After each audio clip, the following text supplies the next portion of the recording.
Gaji dosen di 2026 itu sebenarnya naik atau cuma kelihatannya aja yang besar di atas kertas? Kalau dibilang cukup atau lebih dari cukup, kenapa masih merasa kurang? Menarik nih, kita bahas ketentuan baru gaji dosen di tahun 2026 ini. Komponen gaji dosen ASN 2026. Kalau kita bicara soal gaji dosen di 2026, banyak yang langsung fokus ke angka, ya kan? Tapi sebenarnya yang lebih penting itu bukan cuma di nominalnya, tapi di gimana struktur gaji itu dibentuk dan apa aja komponennya.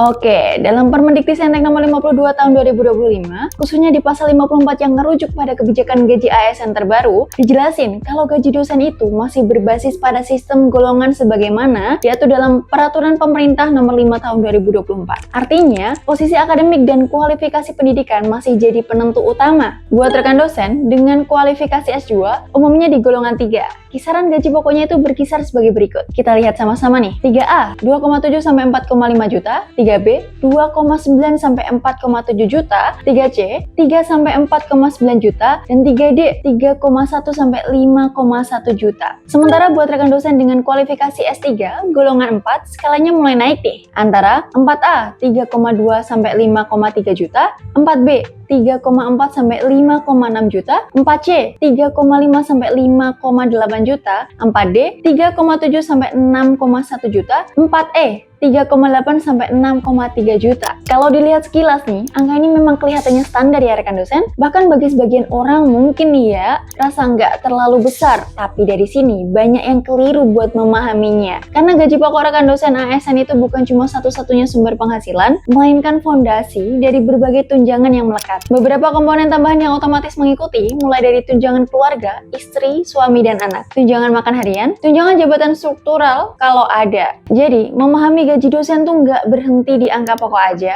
tapi juga harus dilihat sebagai paket sistem penghasilan secara utuh. Gaji dosen non-ASN. Kalau kita geser ke rekan dosen non-ASN atau dosen di perguruan tinggi swasta, pembahasannya jadi lebih menarik nih rekan dosen, karena selama ini isu ketimpangan gaji itu selalu jadi topik yang sensitif. Setuju? Tapi dalam Permendikbudristek nomor 52 tahun 2025 di pasal 55 tepatnya, ditegasin nih kalau rekan dosen non-ASN tetap punya standar minimum yang harus dipenuhi dengan merujuk pada prinsip dalam Undang-Undang Ketenagakerjaan di Indonesia. Artinya apa? Ya, gaji minimal harus mengikuti UMK atau UMR setempat, gak boleh di bawah standar upah regional. Tapi, yang paling signifikan di tahun 2026 itu ada di perubahan pada tunjangan profesinya. Dulu ada kesenjangan cukup kerasa nih antara dosen ASN dan non-ASN. Nah, sekarang pendekatannya mulai disetarakan. Ada beberapa poin penting yang perlu banget diperhatiin sama-sama. Tunjangan profesi non-ASN sekarang itu setara dengan rekan dosen ASN sesuai jabatan akademiknya. Besaran tetap mengacu pada 1 kali gaji pokok ASN yang setara. Lalu ada nggak lagi sepenuhnya bergantung pada kemampuan institusi. Cuman tetap ada realita yang nggak bisa diabaikan nih rekan dosen.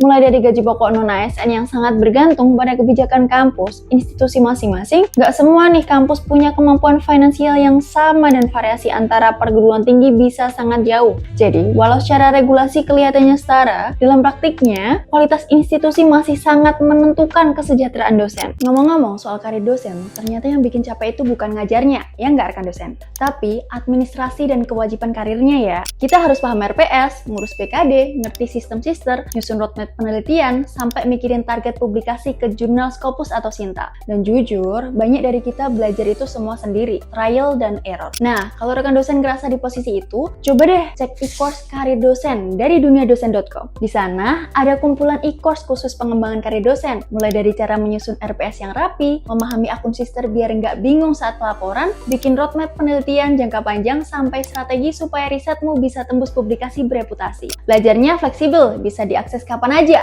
dan materinya memang dibuat khusus untuk realita dosen di Indonesia dan ada sertifikat 10 JP sebagai bukti pelatihannya. Semua solusi memahami karir dosen ada di e-course karir dosen. Akses linknya di sini, atau cek di deskripsi video ini ya. Siapa tahu ini bisa bantu kamu naik level lebih cepat sebagai dosen. Tunjangan profesi, khusus, dan kehormatan. Kalau ada satu komponen yang benar-benar dalam tanda kutip mengubah permainan dalam struktur gaji dosen, jawabannya adalah tunjangan. Dan dalam Permendikbudristek nomor 52 tahun 2025, ada 3 jenis tunjangan utama yang jadi kunci. Tunjangan profesi, Serdos. Ini adalah komponen yang paling krusial karena nilainya setara dengan 1 kali gaji pokok. Contohnya, Lektor 3B ASN itu bisa sekitar 4,5 juta. Lektor non-ASN juga bisa dapat 4,5 juta karena disetarakan. Artinya, ketika rekan dosen itu udah lolos sertifikasi, otomatis penghasilannya bisa langsung double dari gaji pokok dan ini berlaku baik untuk ASN dan non-ASN. Tapi, tentu aja nggak otomatis cair gitu aja ya rekan dosen. Ada syarat yang harus dijaga secara konsisten, mulai dari punya sertifikat pendidik atau Serdos, memenuhi BKD minimal 12 SKS, IKD memenuhi standar, status aktif, nggak cuti panjang atau pensiun. Dan yang menariknya lagi nih, di tahun 2026 ini, skema WFH berdasarkan surat edaran terbaru itu nggak mengurangi hak tunjangan selama masa kinerja tetap terpenuhi. Tunjangan khusus ini berlaku buat rekan dosen yang bertugas di daerah tertentu. Buat besaran yang diterima nantinya ada 1 kali gaji pokok dengan syarat aktif menjalankan tridharma di wilayah khusus. Nah, buat sebagian rekan dosen ini bisa jadi strategi karir tersendiri karena secara finansial cukup signifikan. Tunjangan kehormatan nih, profesor. Nah, ini jadi level tertinggi dalam struktur tunjangan dosen karena besaran yang didapat bisa mencapai 2 kali gaji pokok dan cuma berlaku untuk profesor aja. Artinya, ketika seseorang dosen mencapai jabatan profesor, otomatis nih penghasilannya tuh bisa meningkat drastis dan bahkan tanpa jabatan struktural sekalipun. Di titik ini, kita mulai ngelihat nih kalau perjalanan akademik bukan cuma soal reputasi, tapi juga punya dampak finansial yang sangat nyata. Tunjangan fungsional. Ada satu komponen yang sering dianggap kecil nih, tapi sebenarnya punya makna yang cukup simbolik yang kuat, yaitu tunjangan fungsional. Dalam Peraturan Presiden nomor 65 tahun 2007, yang juga ditegasin kembali nih dalam pasal 58 Permen nomor 52 tahun 2025, yaitu tunjangan ini cuma diberikan kepada rekan dosen ASN. Sementara, buat besaran yang diterima nantinya nggak terlalu besar, yaitu berkisar asisten ahli di 375.000, lektor di 700.000, lektor kepala di 900.000, profesor di 1,35